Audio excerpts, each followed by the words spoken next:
Okay, this evening I'm going to talk about, again, this white trash stuff.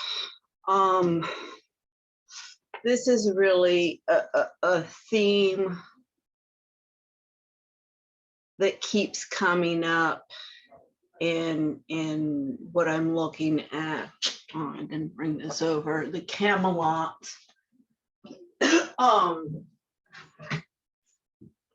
paradigm, if you will, that was really begun by, at least in modern Western history, by Queen Victoria, and you know, who had all of these children and grandchildren, who just were, you know, laissez-faire royalty that gave rise to the to World War I, World War II. And if you look at what monarchy is about, because it was actually under, you know, the Egyptians, those were queens, and that's when the Romans came in. Well, Greeks and then Romans.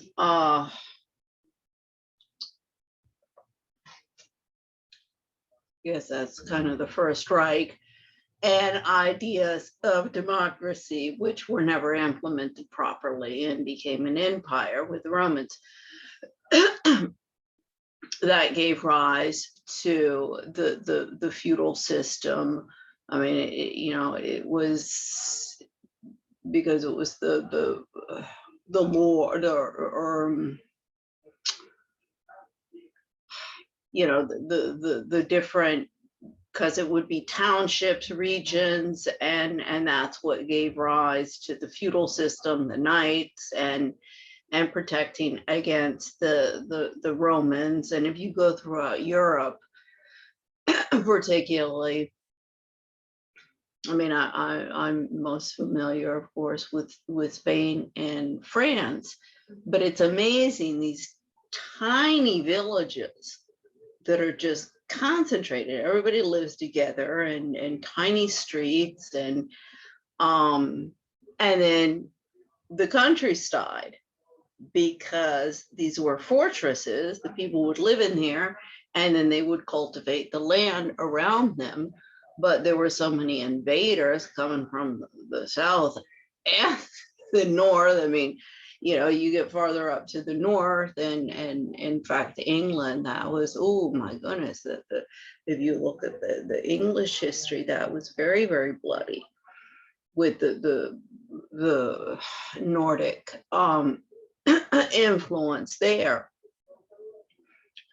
So the history of these countries is something that they need to deal with, as well as the Americans, which within the bloodbath, which was brought in from Europe, started later, but it's the same dynamics of invaders and genocides and conquests and empire building. So it's just, I mean, if you want to look at the where it started, look to Rome. I mean, before that, we can go back to Egypt, but you know, within the West, you can really look to Rome. So I was watching today it was the movie Victoria and Abdul. I mean, very good, you know, good movie, entertaining. I mean, this is what I'd like to see more of out of Hollywood, is some real historical stuff, but like real history. I mean, that was, you know, my mother was working on a really good project about Lincoln. But she was more interested in destroying me than and my father than promoting that. So whatever. I won't get into that. But and it was from a women's perspective. It was super interesting. We still have the books. I'm hoping to find somebody who can put it together. I mean, my favorite in Hollywood is Sean Penn. But so anyway, it was about this Munshi of Queen Victoria. And he's Indian, and what I was kind of shocked at in the film was that his wife, when she actually came, was in totally covered.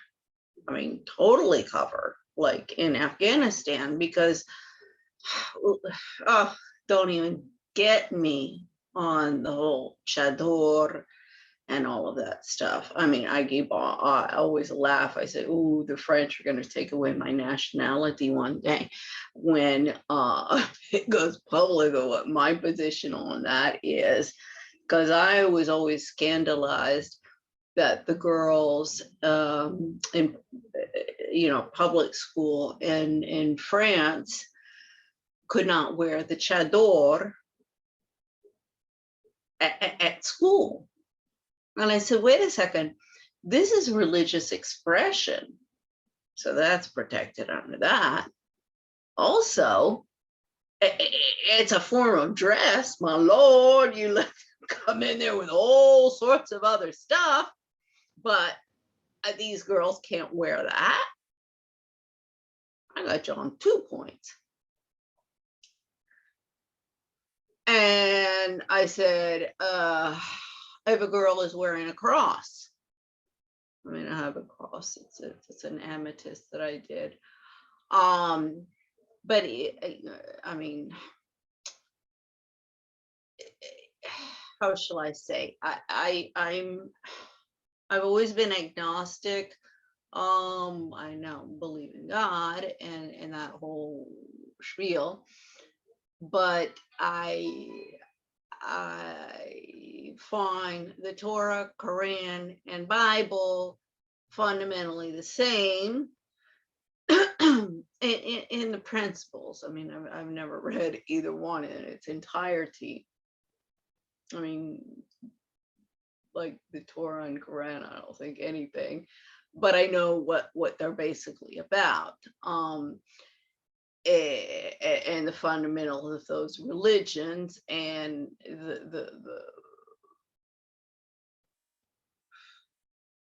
I mean, the Jewish religion is a bit different because that precedes the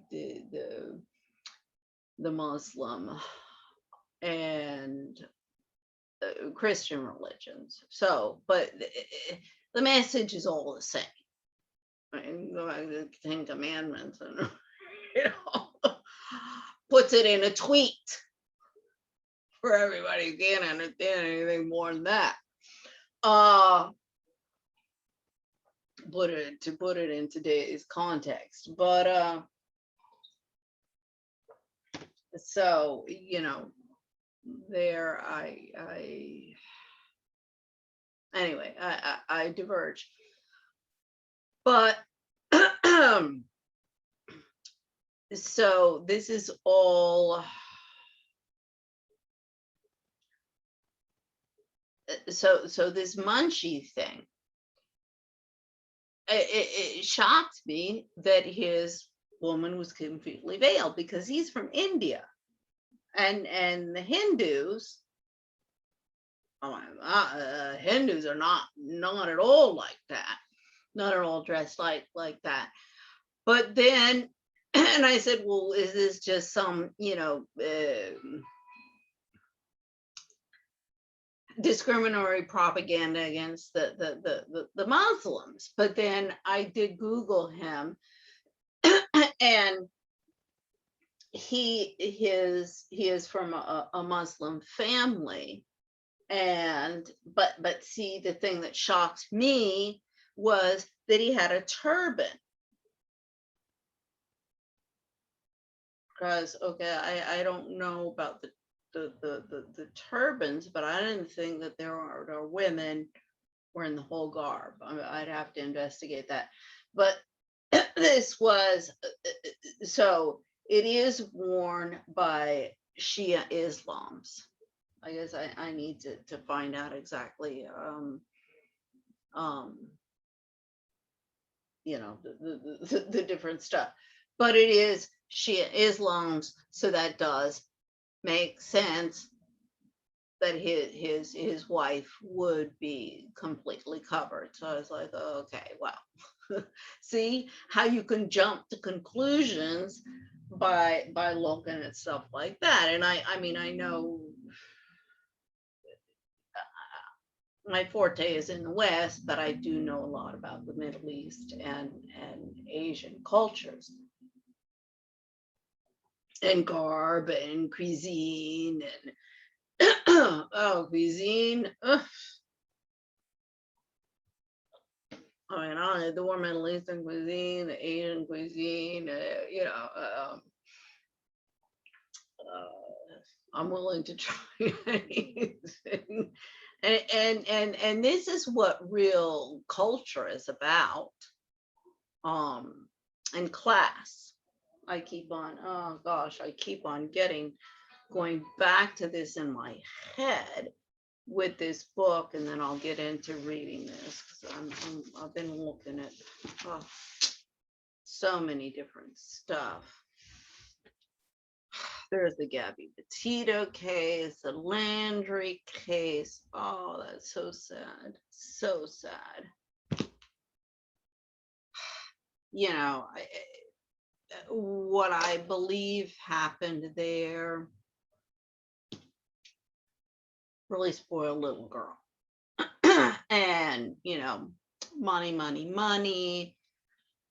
Because what I can tell from the videos that were posted, she was bitching that there was not enough money. So I guess she knew how to push his buttons, because that's what you can see when they were stopped, and she was going to actually be arrested, which was absolutely ridiculous.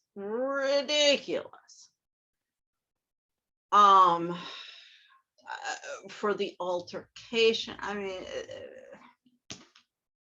because even if she had been arrested,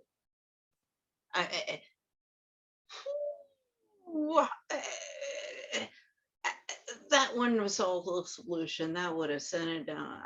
You know, I don't even want to speculate down what road, but believe me, the whole frickin'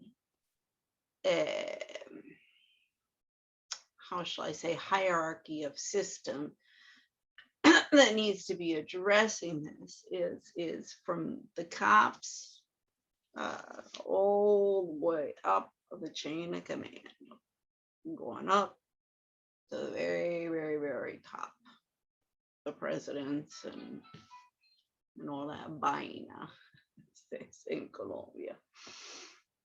So we know what class is, or we think we do. Economic stratification created by wealth and privilege.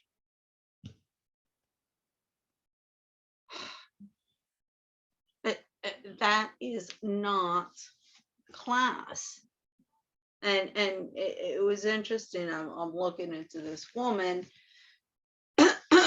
excuse me, Nancy Isenberg.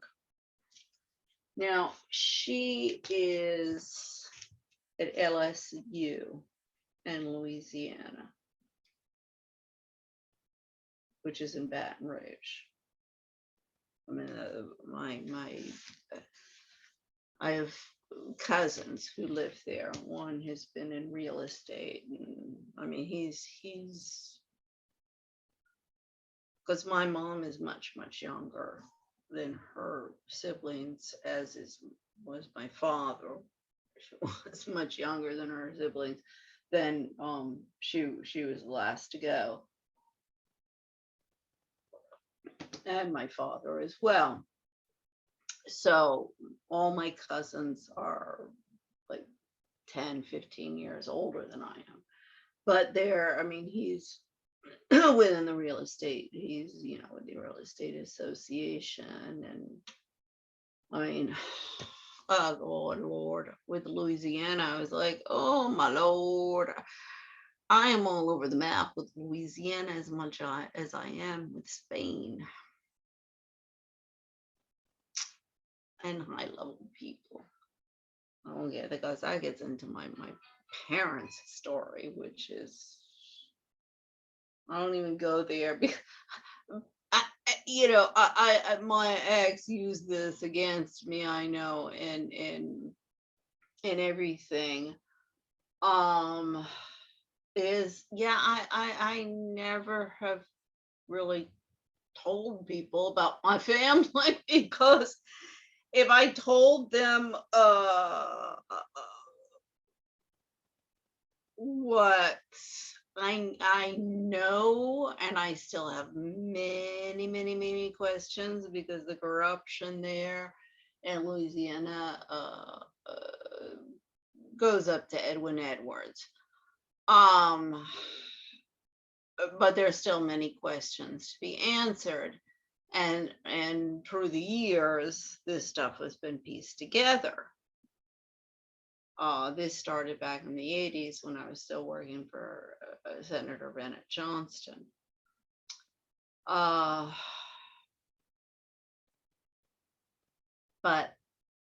I'm determined to find out what did happen. Now, the question remains why nobody in my family, my siblings, and also the cousins in Florida and Louisiana, in all of these years, all I'm trying to do is expose corruption and challenge corruption. So where's the problem? Where's the lack of support? And my favorite, where's the accusation that I'm the Antichrist by wanting to do that? That one. Oh Lord, I'll never forget that one. I was really cracking up. I've been cracking up ever since. I'm like, could somebody please explain that to me? As I keep on saying that I'm being a traitor to my country because I want to haul the American government and even the American ruling elite who just,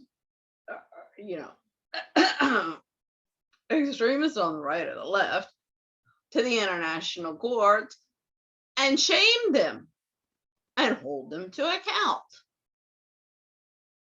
So I really want one day somebody explains to me how I am the one being treasonous and wanting to implement the US Constitution and Bill of Rights in my own country.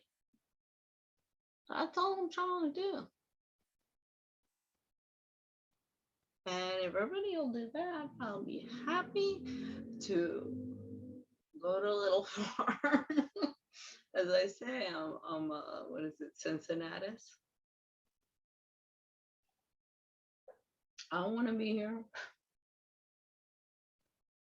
That's why I left in the 1980s and sought a vida tranquila, which nobody wanted to give me.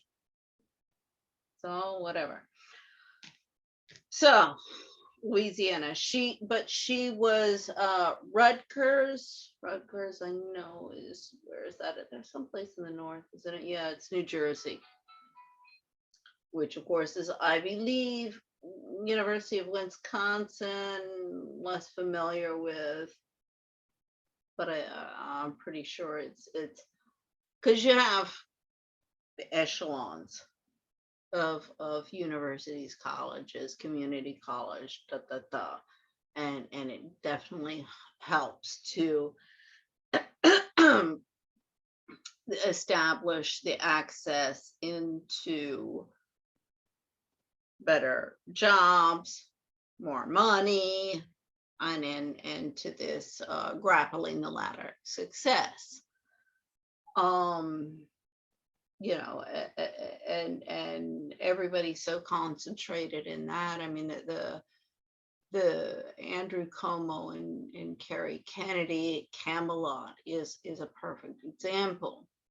I mean, his father, I've looked into his father, you know, very dedicated family man, very dedicated to giving back to his community, to you know, being a positive influence and a positive Italian American influence, even if he encountered a lot of discrimination in the process. And I think that's probably what propelled him to get into the process, you know, the political process. So yeah, you know, immigrants like that, you know, it's like, well, welcome, welcome to the country. But then you look at the Kennedy family, and these are the Irish Catholic immigrants. And when I looked into the Kennedy family tree, so these are not the potato people, as they were called, which are probably what, oh gosh, what is what are they referred to in white trash? There's another, it's like, because the kids would like eat chalk because there wasn't enough food, and they had this very white grayish appearance. I forget what they were called, but they also had that type of, but it was I mean, real poverty and perpetual poverty. And it was very similar to what I saw in these Irish, and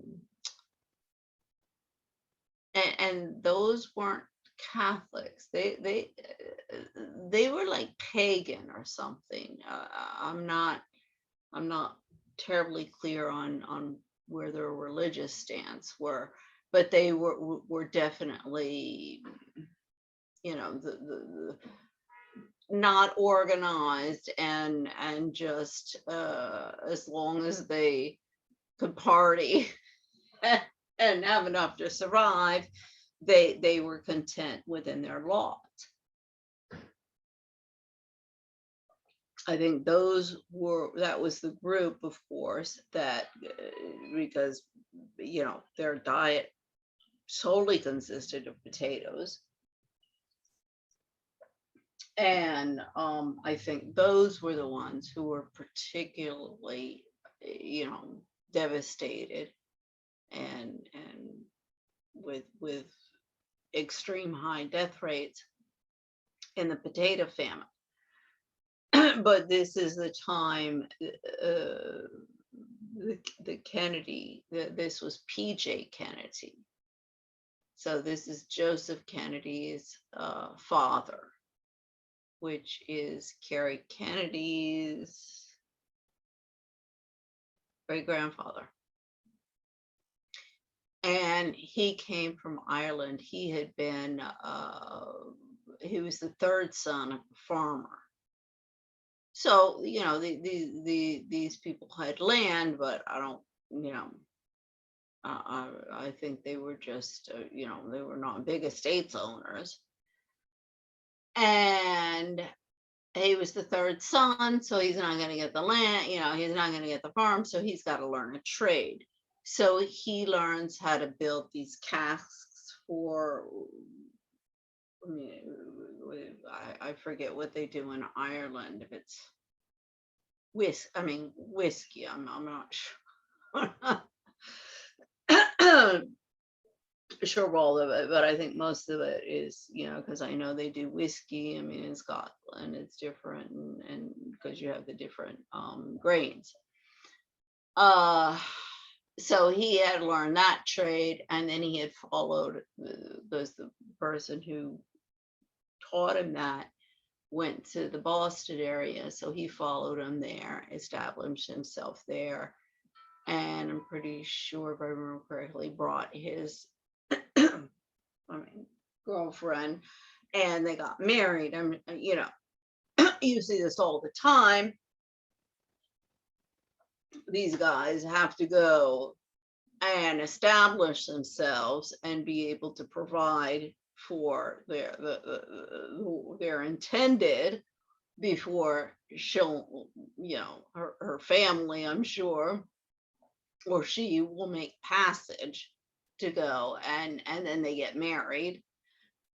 You see with that the Cuomo family as well.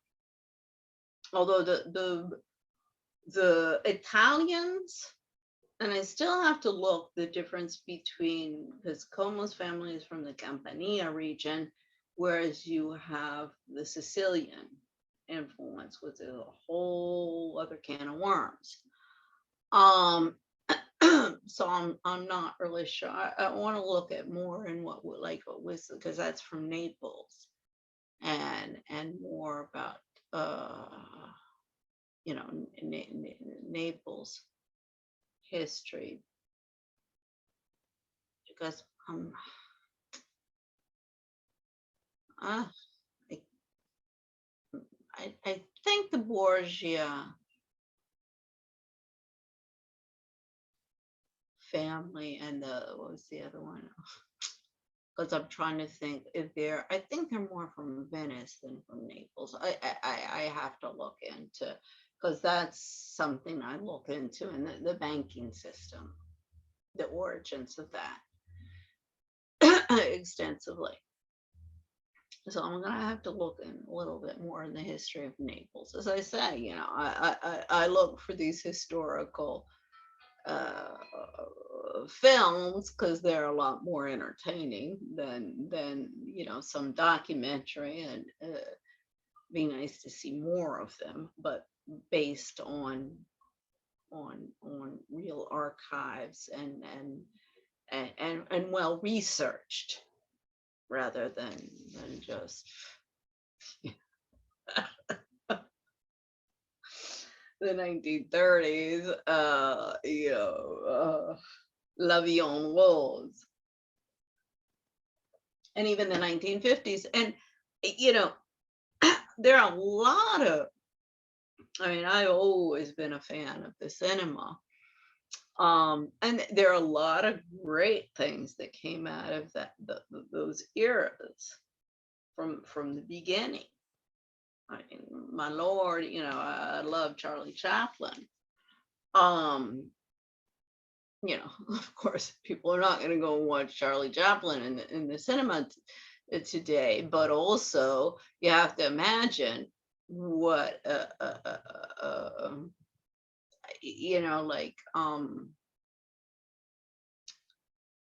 William Shatner coming back down from seeing Earth. He was like, wow. You have to also imagine, like, that's what the guys who in the first airplanes, they're experiencing the same thing. All of these different pioneers, as I say, people who went to Charlie Chaplin at the time, you'd be sitting around the campfire with the fiddle 20 years prior or something like that. So this was like, whoa. So, everything in its historical context. And the whole privatization. I want to spare. I don't even want to get in there, but this is also part of the as I demonstrated, I don't know how many times, trickle down Reaganomics just trickled down the greed and corruption of the narcissism epidemic with all the bullying going on, and the factions of feminists and minoritist. These are, I mean, because as I say, this is not linear like all men want to see it. So of course, within the different minorities, so you got your white groups. You're gonna have your white men, supremacist men, white supremacist women. But the white supremacist women can also be subdivided between the alt-right and the alt-left, because the alt-right want to hang out in country clubs and go shopping and be the wives of their castrated men, or the left, which are libertines, they want to hang out in conference rooms looking for their next, extramarital affair, just like the what is it, the Real Housewives. Instead of Stepford wives nowadays, we got Real Housewives at the country clubs. So it's no different. It's just, injection of resources, whether that be through the pockets of their husband's salary or through their own pockets, in their own salaries, and their children, and their world be damned. And all they're interested in is living the good life. Believe me, huh? How many people do I know who live like that? Everybody. So that's, as I keep on saying, class is not about the material wealth and stratification created by wealth and privilege. I mean, if my case does not demonstrate to everybody that can disappear like that. Same thing with Governor Cuomo. I mean, my crime, this is where I love it, in terms of my activism work, is I'm in Spain. I'm under really the most utopian legal code and constitution that integrates international convention that anybody could come up with, at least that I've seen yet. But it's almost utopian. It integrates the civil code and the penal code. Lord, U.S. Constitution looks pretty bad compared. So that's where my jurisdiction is in my divorce. And of course, when I started reading through all of this stuff, I was like, you people have to be kidding me. The violation of my rights. Oh, where is this?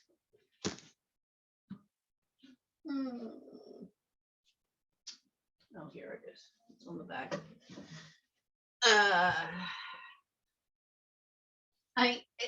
It was just, it boggled my mind every time I turned around. Not only were my lawyers, like, okay, at this time I got thrown into the cesspool and hadn't read it and everything, I'll send a link. I have this thing I mean, this is just written for me, but it just includes, so prevent commission of crimes and occult evidence about crimes. This goes into the Constitution. These are international conventions, because the Constitution does integrate those in there, the Penal Code, the Civil Code, and these are some other Equality Act, gender violence, judicial power law, statutes for lawyers, and the ontological code for lawyers. So yeah, that's really all that I've even examined in my case. I mean, I know everybody else that is out there with cases. You're trying to get the Supreme, you know, in the United States, trying to get to the Supreme Court. And I'm like, shit, the Supreme Court is gonna eat crow with me. Oh no,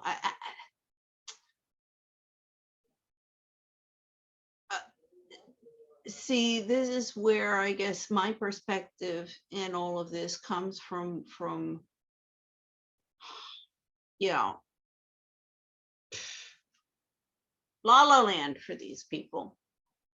Because if you look, almost everybody in the game these days are you know, rags to riches stories, or middle class to upper class, and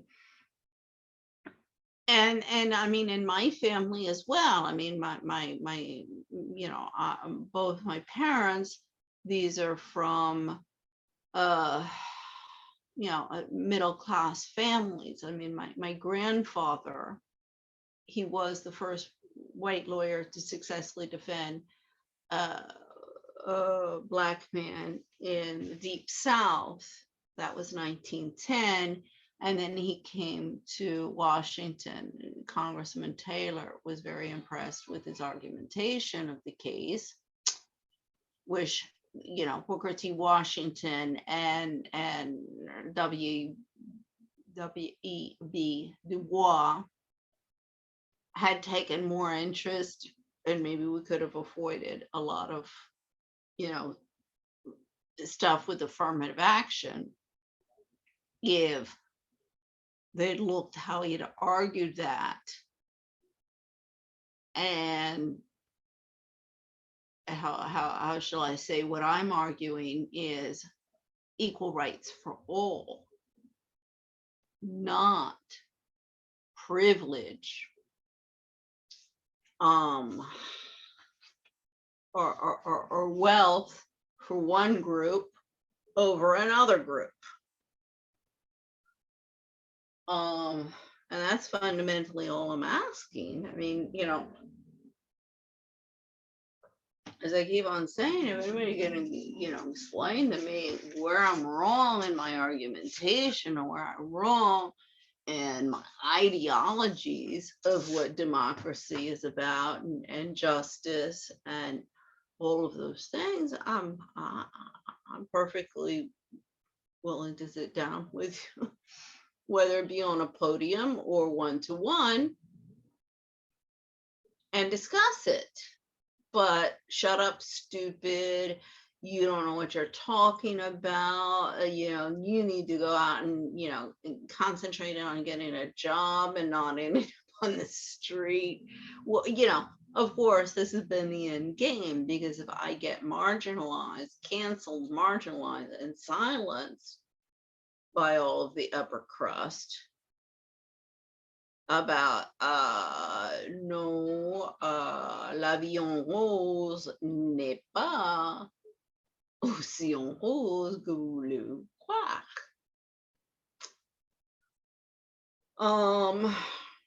And believe me, as you can see, yeah, I do speak French, and my Spanish is just as good. I've seen her on both sides of the Atlantic during my lifetime. I mean, I've been a jet setter. Well, from before I could remember, if you want to count the United States, just within the United States, it would, we usually would go to Louisiana to visit the family, Florida, or up to New York. My parents did. I don't remember because I was too young, but before my younger brother was born. And I'm not sure of the timeline because my younger sister was born Tucson. And so anyway, they were in New York for a year. That this was related to my father's work in cardiology and thrombosis. They were there in the blackout. He had to go through Harlem in the middle of the blackout that night to get home. But anyway,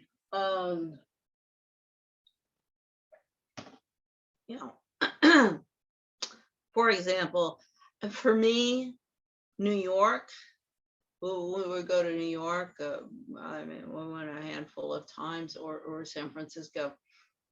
New York was we would always stay at the Plaza Hotel. Definitely go to Saks Fifth Avenue, where my mom would go to town. Yeah, and I remember years later when I found out how much a room was. I mean, although we were, a family at the end, a family of 6, so we definitely needed 2 rooms. How much a room cost? And I was like, you gotta be kidding me. Oh yeah, okay, the entrance is really nice, it's all fancy and everything like that, but the rooms are no different than a Holiday Inn. I mean, if a nice one. But what I'm saying is, all you do is walk through the lobby and you're paying all of this money. Yeah, my mom, one time at Saks Fifth Avenue, the sales lady almost killed me, my mom said, because she'd almost sold her this like really expensive, black cocktail dress. But very, very expensive. And I said, you gotta be kidding me, for a piece of cloth. And my mom was like, yeah, okay. So I've always had a very different, even though my mother did teach us as we were growing up to have very expensive taste in clothes. However, the pocketbook was not there, so you better learn to find out good bargains. Is it well made? Is it quality made? The material, look at that thing, inside and out, and negotiate. I mean, in the West, you don't negotiate the price, and also, I mean, everything is relative. I mean, I don't always wear a suit and expensive clothes, and some of the best clothes. I mean, I prefer give me quality rather than quantity, and we need a little bit more of that. Anyway, I mean, this whole thing about class being material wealth, privilege, it's not that. I mean, I can even demonstrate that with people that I know in Louisiana. And I'm like, where are you ladies? Because as I say, my mom's from Louisiana, or was, from Alexandria. She met my father in New Orleans when he was at Tulane, and her good friend and roommate, and always been a good friend, is of the LePere family, which is one of the family, old families of New Orleans. There's also the Favreau family, which is related. And those are the old families, at least that I, from 100 years ago, if you will, the upper crust, like, excuse me, because the Favreau, she's a Vallis, Alice Vallis. Her maiden name was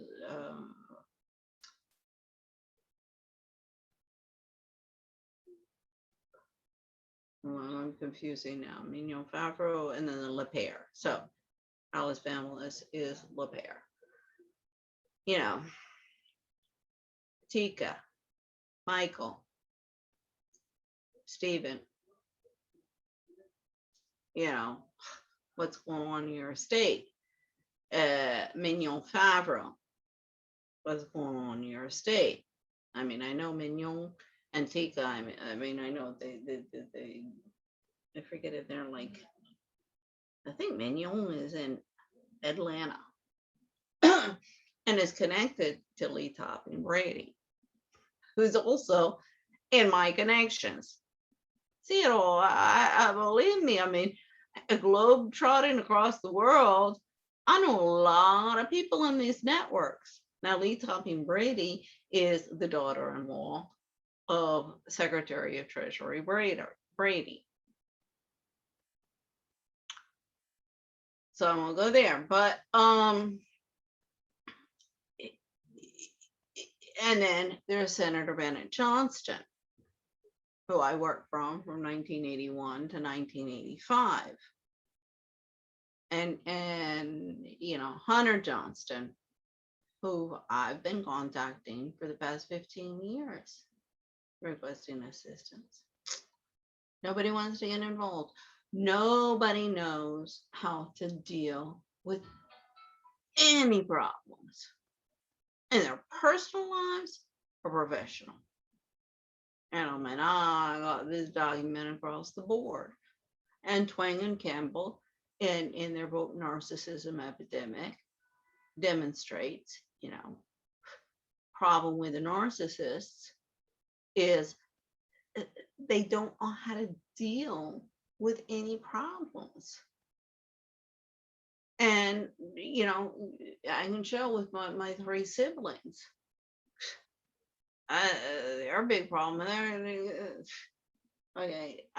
They're all on a destructive path, a self-destructive path, for different reasons, for different motives, and it'll end up different. And people will say, oh yeah, well, this doesn't have anything. I'm like, yeah, it does.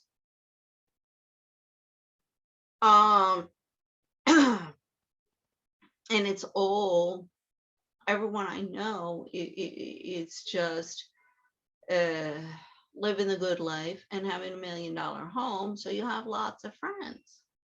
I mean, Doug Shar, son of Dwight Shar, real estate mogul of Northern Virginia homes in the DC area. Real piece of work.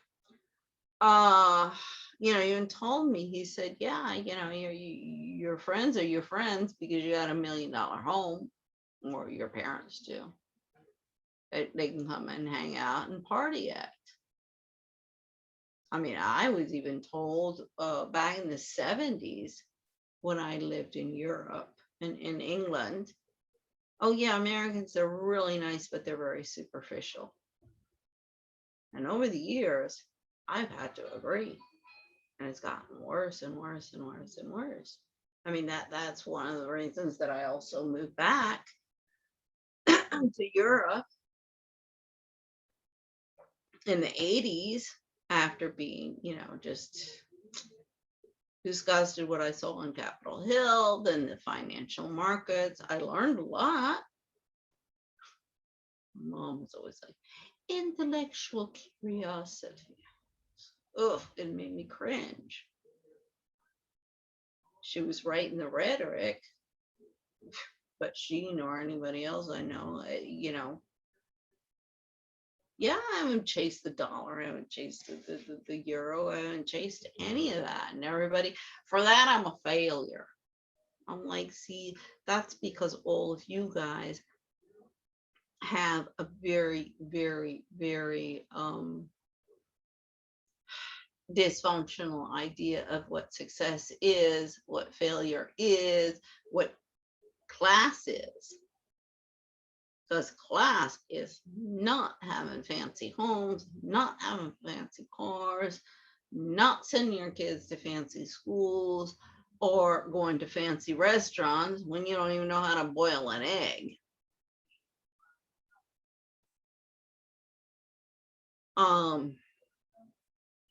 It's about how you live your life and how you treat other people. And that you treat them with respect.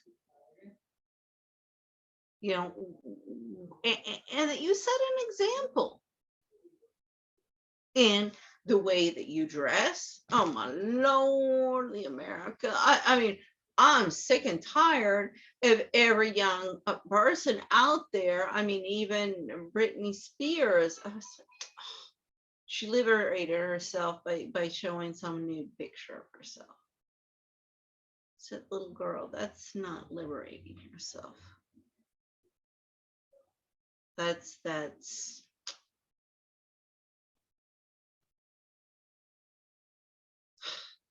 just adding fuel to the fire. You need to you really want to liberate yourself. Take some hard looks at everyone around you, and just you've been through a lot of shit, so you can let it eat away with you at you and end up being self-destructive, or now you can take a real good hard look at everything. And it's not easy, believe me. It's not. And okay, I'm going to do something about this bullshit. And I'm going to use my story. I'm going to use my bullshit to make sure it doesn't happen to anybody else. Sorry. That's what I'm just trying to concentrate on. Turn. Really miss my kids.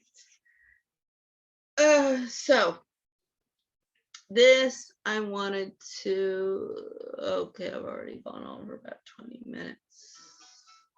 I believe. Did I start earlier?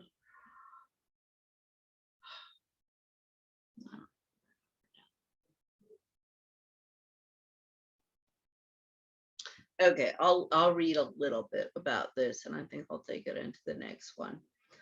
Okay, this is again from White Trash, the 400 Years Untold History of Class in America. Nancy Isenberg. She's this historian from, well, at LSU. And as I say, class, whether you look back in history or today and within your own state, it's not about material wealth or privilege. That's grappling up the ladder. White trash, brown trash, black trash, white trash. Excuse me, yellow trash. No, class is about setting an example and in one's manners at the table, dealing with people, the way that you dress, and you do not have to dress in $5,000 bullshit. Oh my Lord, I see what women are paying out there for clothes, for shoes, for beauty products, for, it disgusts me. It disgusts me. Also a bunch of egotistical businessmen and IMF, World Bank, UN, government officials. It's all become a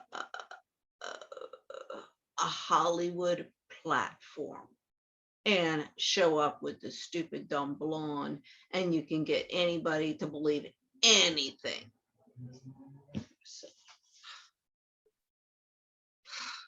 So this book was originally published in the middle of the contentious 2016 presidential election season.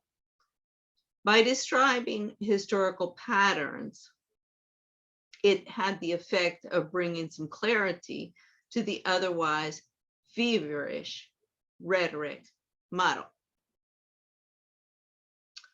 And yet, in the aftermath of the election, conventional wisdom did little to improve the pre-election confusion.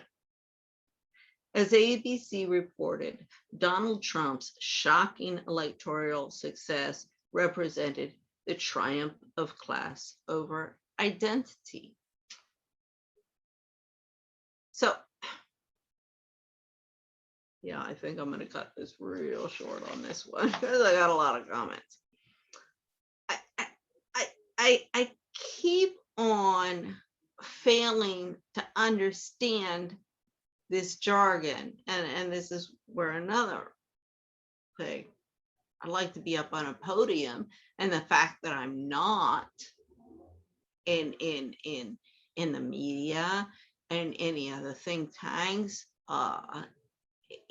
anywhere, and that's not my objective. Believe me, my objective is to get my global expats company up and running and get on with my life. And then,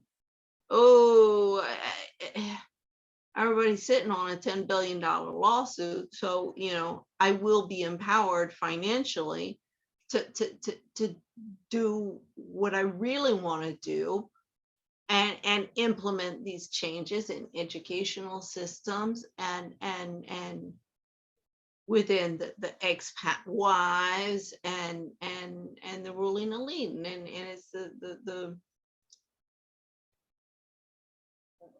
the social functions of wives. As I've always said, you really want peace in this world, you get to the wives and the mothers of the movers and shakers, and you tell them to tell their husbands,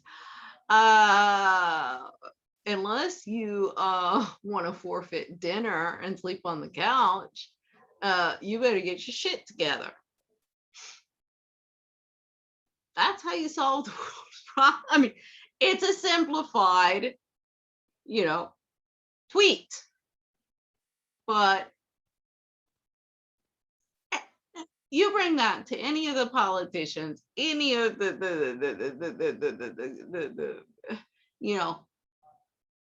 up to the top of all of these people, and you bring them to the platform with me, and they'll be like, oh shit, no. She's right. I also said, you really want to liberate women, and I've said this for 30 years, if not more. You really want to liberate women. You give every single woman on this planet a washing machine and a dishwasher. Now, your problem becomes that if they don't have electricity, they don't have running water, They don't have clothes for their children and themselves, and food for their children and themselves. Those things don't really do much good. My point being, you need to get rid of the poverty across the board, give them a certain, comfort, the needs, the survival needs of everyone is covered. And then those who do merit, a social, which comes with an economic, both of them go in tandem with responsibilities as well as access into the echelons, and let those who are intelligent, hardworking, trickle up, instead of the old paradigm of privilege and protectionism of your various groups. Yeah, within the West, I mean, this got concentrated, of course, it's the British, the French, these are all Caucasians. So you have that fighting going, it's not a question of race. It's a question of access to resources and power and control. Because the incompetent people who have consolidated their power bases in the United States, like, you can't believe, it's incredible. They're lazy, stupid, or evil, and they want to maintain their positions of privilege and wealth. I mean, for the men, it's so they can get laid no matter how stupid, fat, or ugly they are. And the women, so they can go shopping and spend a lot of money. This is what the United States is about. I mean, at least the 10%ers. And that's why the 90%ers are getting so pissed off. So as I say, it's this whole idea that it's about wealth and privilege is really a lot the motor, and I would say that the crux of the motor. I mean, my God, I demonstrate with the Spaniards, the Spanish women, particularly in Bogota, the Spanish expats of Banco Bilbao, Vizcaya. They hated me. And I mean, this is a well-known fact within the Spanish expat community there. Oh, this was well known. And I was told years later they hated me because they couldn't understand why I was always had to do something, be doing something, instead of hanging out at the country club or their stupid tea parties. So I don't kiss ass. However, at the same time, I have a bit of the same problem with the French diplomatic corps, more so than the corporate. But it was because Bogota was also, all of these expat wives clubs, the FIAF, Federation of American Women's Clubs Overseas, which are vehicles for the ladder grappling of expat trailing spouses. And this is where my big beef comes in, and why I wanted to start a new one, Global Expats, that does something more than produce a bunch of tea parties and gala dinners and facade of charity work for predatory and exploitative corporate wives and diplomatic corps wives. And you know, and call to account the consulates, because the consulates are the one, you have the ambassador, you know, the embassy. So you got the ambassador, that's basically the liaison with the local government, you know, the president or whoever that might be. But then the consulate is there for their citizens and their citizens' rights within the country. And that's why, you know, with the American consulate in Madrid and the French consulate in Madrid, oh, they're up shit's creek without a paddle. So, you know, all I'm trying to do is implement laws, institutions, and structures as they were meant and designed under the mission of their founders. For example, Federation of American Women's Clubs overseas under, what is it, Curtis Brown. It was something about, you know, women united, you know, across the globe could do much to advance world peace. I don't know what the Federation of American Women's Clubs is doing by any means. They're in bed with the Fourth Reichers and corporate greed. Same with the FIAF, the Fédération Internationale d'Associations Francophones. I was forgetting, it's FIAF. And that Bogota K, Madrid K, you know, all of those different. And most expats don't want to have anything to do with these viperous little women. The FACO, Federation of American Women's Clubs overseas, they have, I think, less than 1% membership of all of the 7 million Americans that live abroad. Because it's a bunch of, you know, 1930s and 1950s, you know, I mean, that's the model that they're following of the Third Reichers.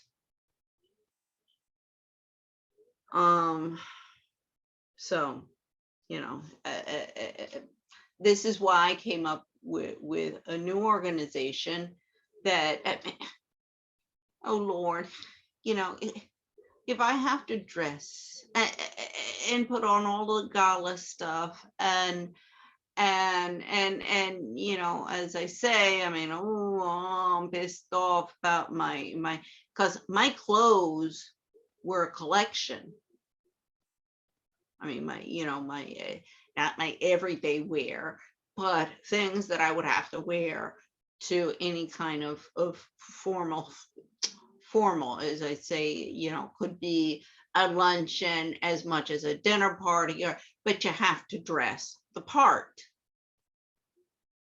And believe me, the Americans these days are going to take a real good lesson, because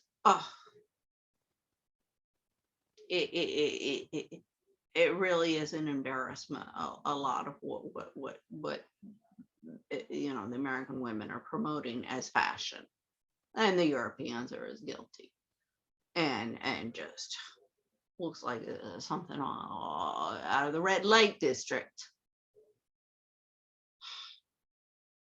I mean, you can be sexy,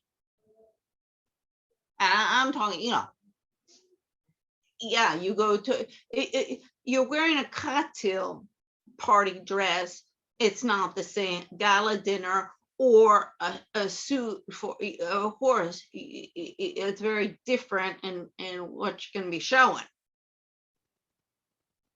But you still, even in an office attire, my God, there's this stuff of trying to look like a man in a suit.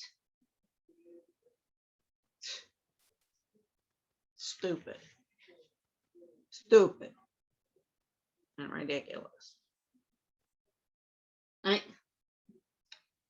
That's one of the advantages of being a woman. I was saying to men, and quite frankly, if some man, starts dressing like a queen, or too much, too flamboyant, I'm not going to take him too seriously. Now, depends on what, if this is some intellect. Yeah, of course that depends a little bit. But still too flamboyant, whether it be the right or the left, or some drama queen. Yeah, no. I mean, believe me, sometimes I've been at some of these drag, parades or stuff with these guys, and I'm like, oh my freaking God, where'd you get that dress?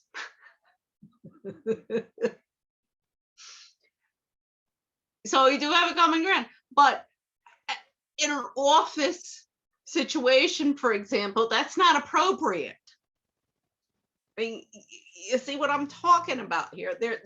There's appropriate dress for appropriate situations, but even if you're in a situation where you're going to dress sexy,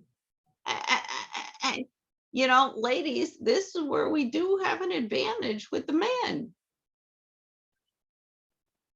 You don't have to get up on a podium to draw attention. You can do it just by dressing the part and walking into a room and not saying a word. So I want the little ladies out there, women gender studies or whatever your career path, rethink a little bit about the bullshit propaganda that the feminists have been spouting out for 60 years now. Betty Friedan, 1963, the Feminine Mystique, that's the same year I was born. Getting close to 60 years. I don't know where the time's gone. Oh God. Yes, I'm an old lady. I know I'm an old lady. But you know what? Oh, with age comes experience. And if you actually learn some lessons instead of just keep on doing the same stupid bullshit time and time again, but learn, because everybody makes mistakes, but try and learn from those mistakes, then with age comes wisdom instead of Alzheimer's. Check out Daniel Amen. I show that when I read the book. I was like, okay, let's call him up on the witness stand and explain all of this stuff.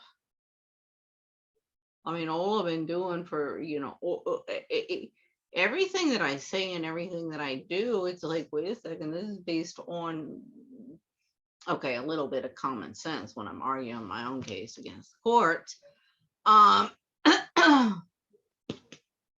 But what the laws say, what the experts say, whether it be in economics, whether it be in human rights, whether it be in, domestic violence, whether it be in other bullshit women. I mean, even the feminists who call themselves women's rights, champions, it's all documented in their own literature.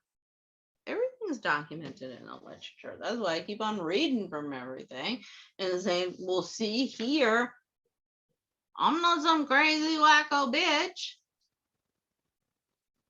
I'm just telling you guys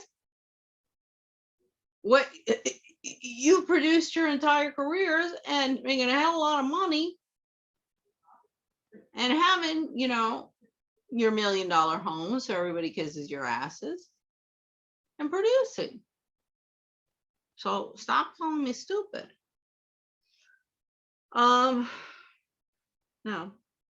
So what does triumph of class over identity mean?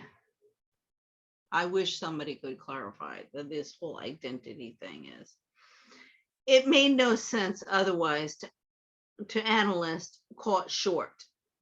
If the undeniable factors of racism and misogyny did not tilt the balance at the polls, then the surging return of class in politics must have.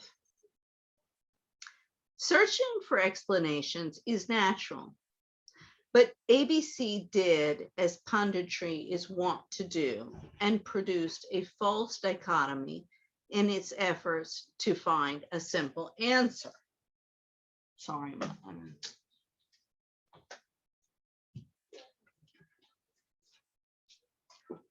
got some water here. I'm getting a dry throat. Okay.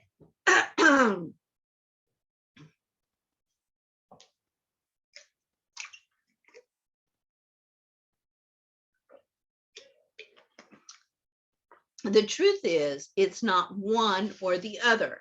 Class and identity politics operate in tandem. So what? Identity politics is either being white, brown, black, or yellow, or woman or man. Where's the justice for all in all of that?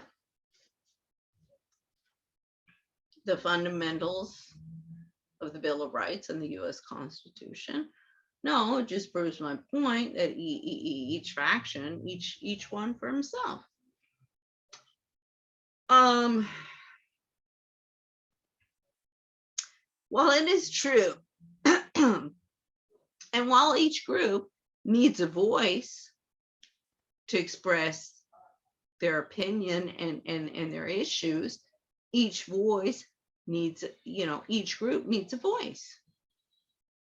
But I've been silenced because, basically there's pretty much two. It's amongst, so this is why you have the new Jim Crow with the Black men. So you disempower, you castrate the Black men, and this means that the Black women, can dominate them. Same with the Muslim men, brown men, Latino, well, Latinos as well, but see, Latinos it's born into the women as well, but because there it's kind of across the board. But so the Muslim men, because they were, that was after the 9/11,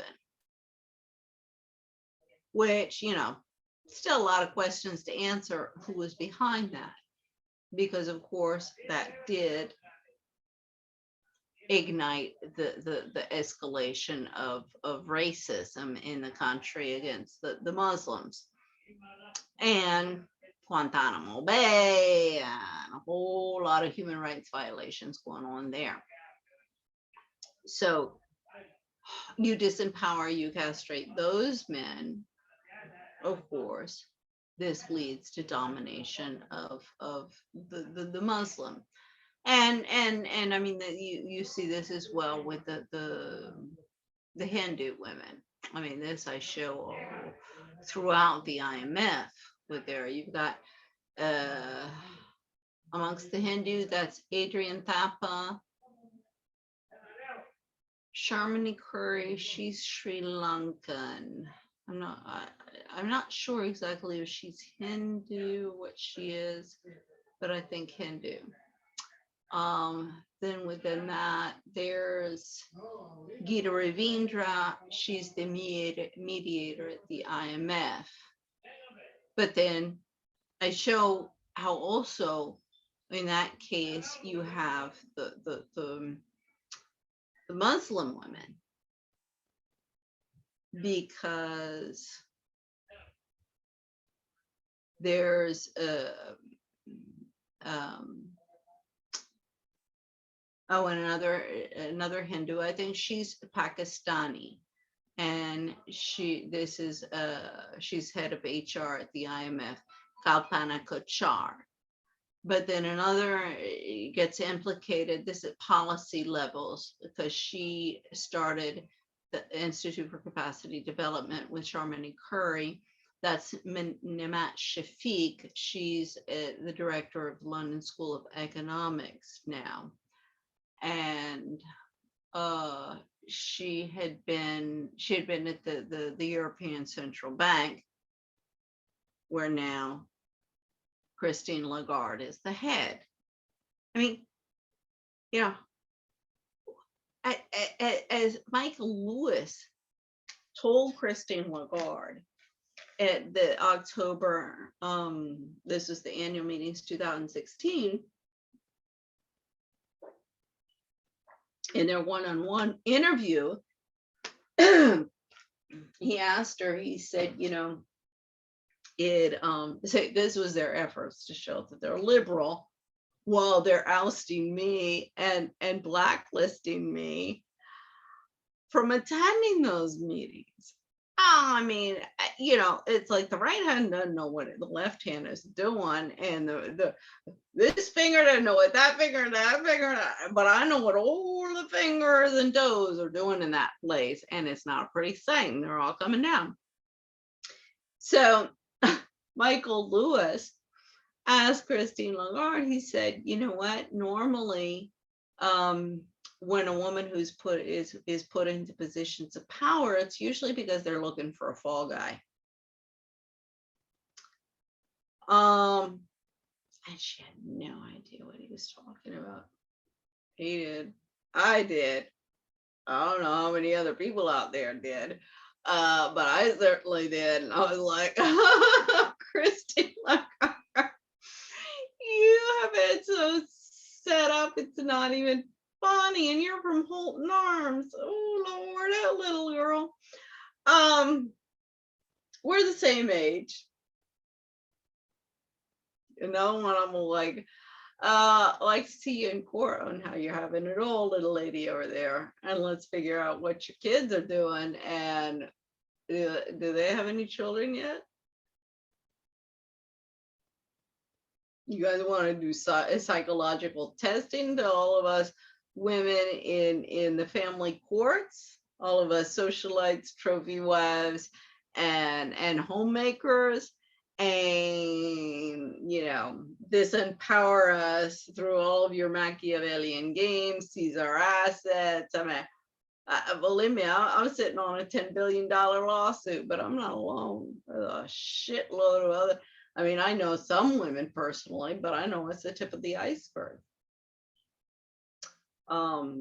This is not rocket science, how to disempower, because everybody who's been in the rat race, I mean, they all, you know, I'm naive, I'm stupid because I obey the law. Look, I was the first, when I was young in my adolescence.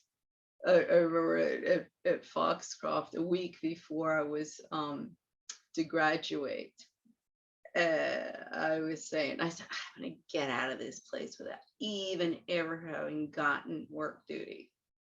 I mean, that was a feat. We got work duty one time because the you know, the room wasn't vacuumed, and I went to contest it, and I said, excuse me, and I will show you the proof. I have the vacuum here as proof. When you vacuum with this thing, it leaves more dirt and more, you know, stuff than when you started. And we've told you people about this. So you cannot give me work duty because it was dirtier than when it started. I put the vacuum. That's why it's dirtier than when it started. So they took away the work duty. That was the only time I ever got work duty. And I successfully contested my case in court. So anyway, one of it was a teacher, Sharon Deals. She says, you gotta be kidding me. You gotta be kidding me. She said, I know you've broken every single rule in this place, but you've been here.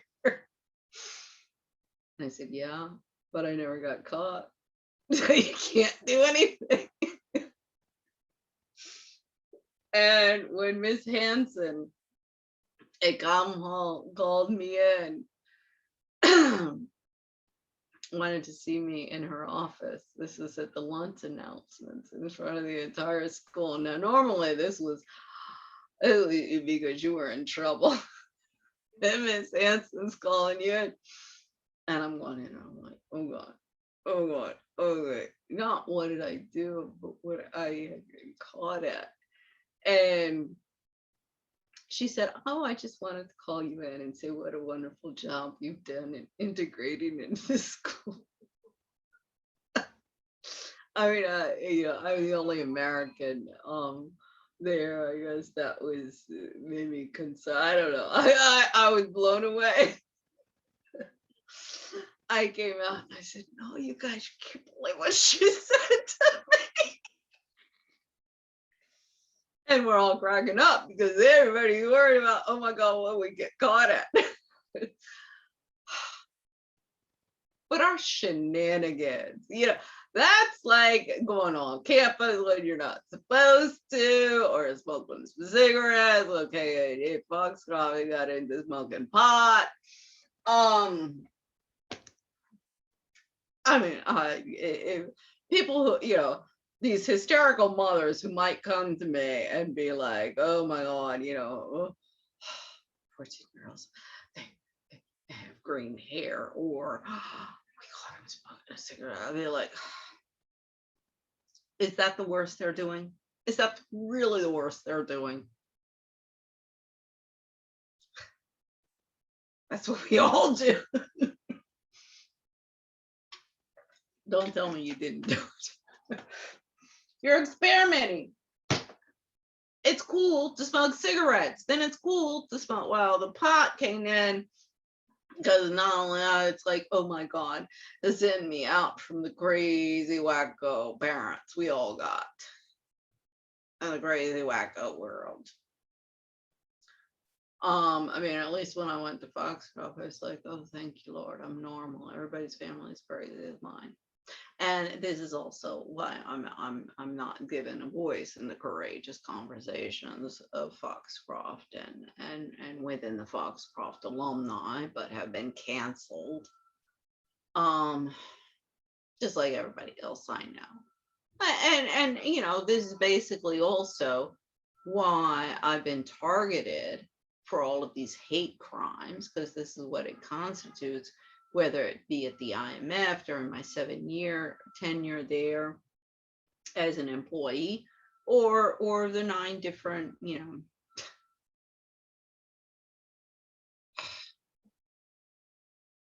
I mean, low income. Well, okay, I'm not low income housing, not low income housing, but I got one foot in on the street since I returned to DC in 2009, even though I'm more hardworking, more competent, and more qualified than even the job of the president of the World Bank, which I applied for, or a whole slew of other stuff.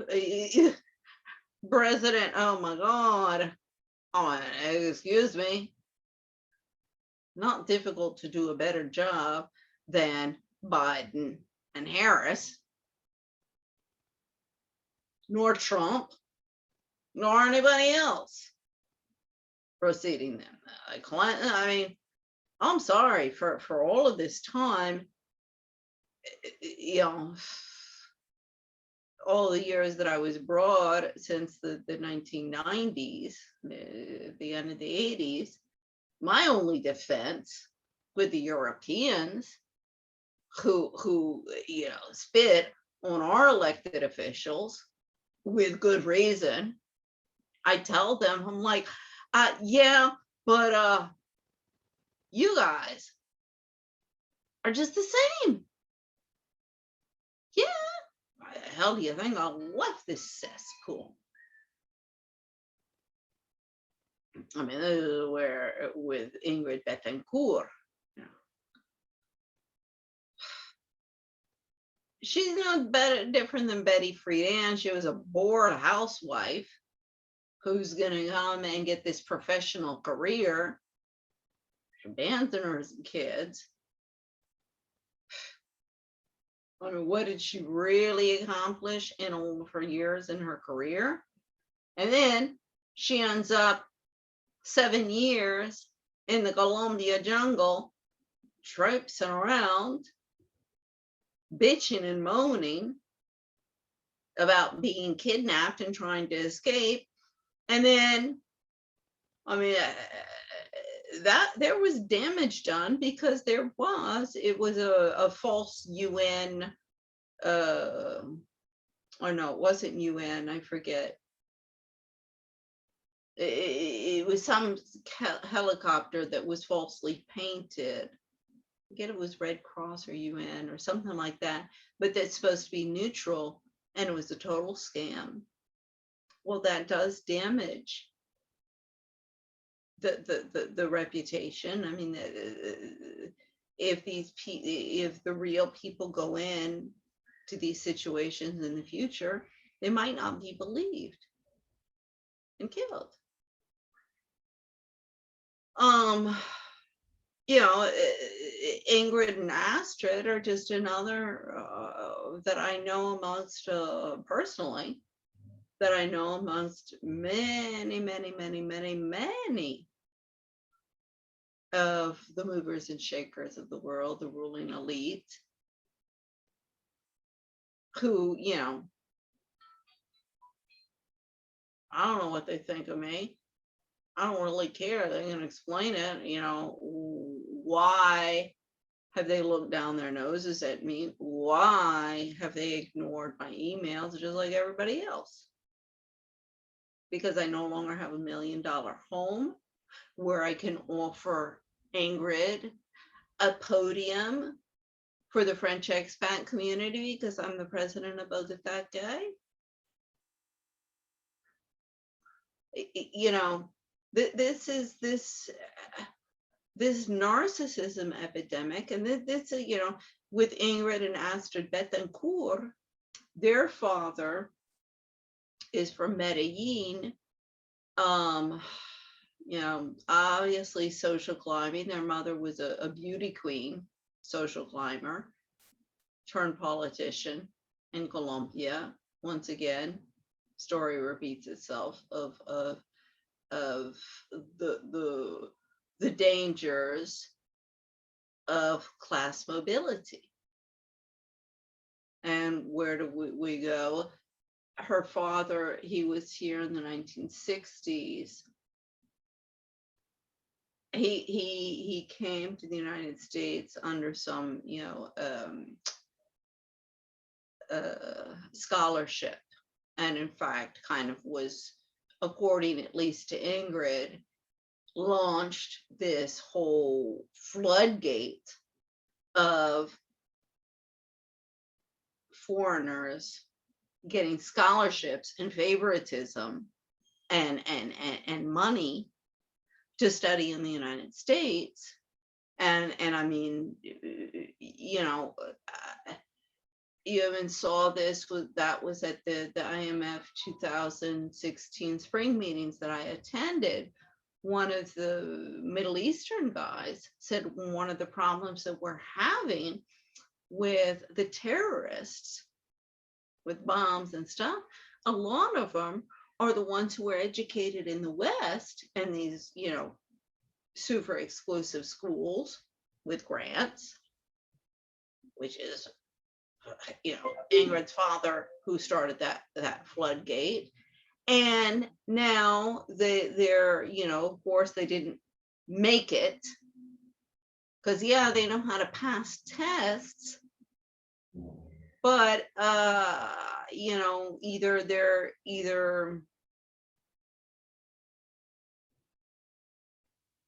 you know, whatever the reason that might be, they're not able to make it in America, the great, where everybody has equal opportunity, which is bullshit.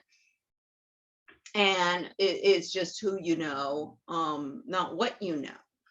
So they get pissed off, and not how hard you work. So they get pissed off, you know, they return to their countries, and they have all of this, you know, very high technological knowledge, even some of it nuclear capabilities. And, you know, they want revenge. They want revenge because they were told that, you know, quien, who, I forget what it's called in English, quien ha llevado mi queso, who took my portion of the pie. As within the narcissism epidemic, all of these kids are brought up, yeah, study, get straight A's, and you can grapple up the ladder of success and become part of the wealthy and privileged. And if they can't make it, they get pissed off and you know, lose it in one way or another. I mean, you know, some of them may end up, you know, with mental disorders or Alzheimer's, or I mean, you know, all of these mental disorders, it's documented in the literature. There is a genetic, how shall I say, a genetic component, not predisposition, a genetic component. However, it is environment. And when I say this, I use the example of my immediate family and my siblings, because we had the same parents. More or less the same experience. My younger brother, it's different because he was the youngest, so he was spoiled in that way, and then he was the boy, so he was spoiled in that way, and then he was my mother's pawn in her. She spilled the beans. I won't go there right now because I don't want to get into that. She spilled some beans right before her death. Connected all, well, let's just say enough of the dots to get a pretty good picture. I'd love to find some people to connect the rest of them, but yeah, I won't go there right now. But so you know, my eldest sister, she's your typical corporate expat wife who just wants to cash in and go shopping and hang out at country clubs and live the good life, and the world be damned, and is going down a destructive path, as is her daughter. Both, you know, embrace the same stuff. My younger sister, celebrity chef to the stars in Telluride, Colorado. Well, that El Dorado is going to either end with a collapse of the financial system and the banking system, and we go into another depression, or through, you know, civil war, revolution, you know, whatever, but yeah, violent outbreaks, whether they be organized or just intermittent. But I mean, I couldn't even believe, I think it was about 6 months ago, she said to me, she said, because I said, well, Telluride economy, it survives off of the jet setters that come there, which, the increasing income inequality. You got Oprah Winfrey, you've got Ralph Lauren. These are all, industries that will be highly effective in collapse. And a lot of these people will also be facing pretty serious legal problems. So it is this big jet setting hotspot, but it also has, all of these festivals, and they've got a film festival like everybody. And she said, no, but the thing is we raise awareness. And I said, you have got to be kidding me. I have been raising, you go on my website, and I raise awareness in a holistic, condensed fashion about all of the awareness raising campaigns that you guys do out there, and make a shitload of money off of, and our parasites, off of all of these jet setters.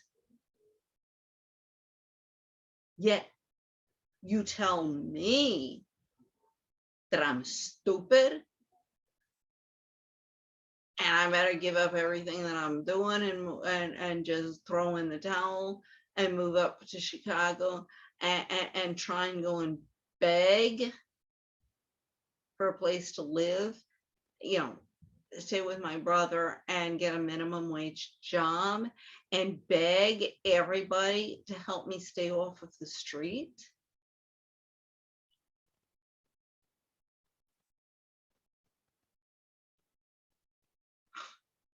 I was like,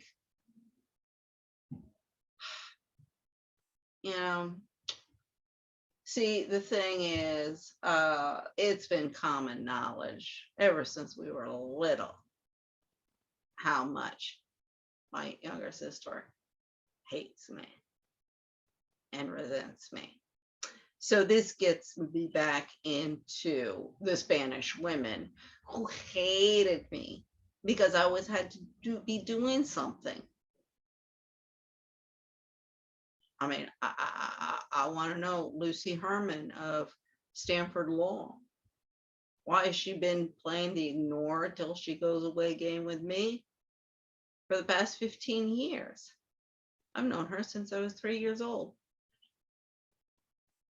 All the feminists, all the human rights people. I mean, I can go on and on and on. Lawyers, academia, everybody.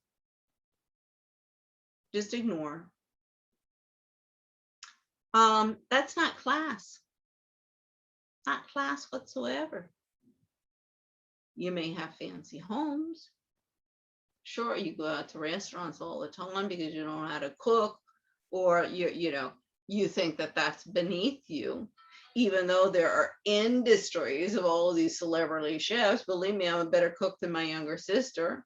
She made a whole, career out of that.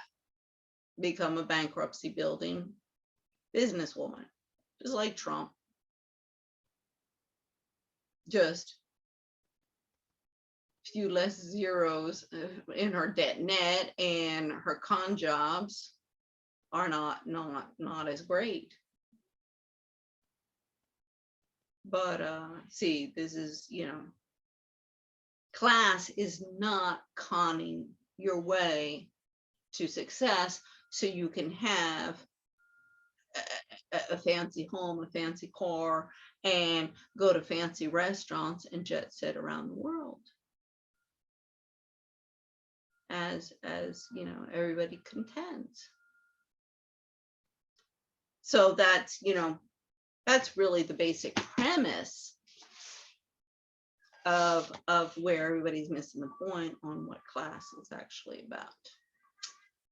So anyway, I won't go on anymore this evening. I'll pick this up again, I guess, in the next one. But as long as everybody considers class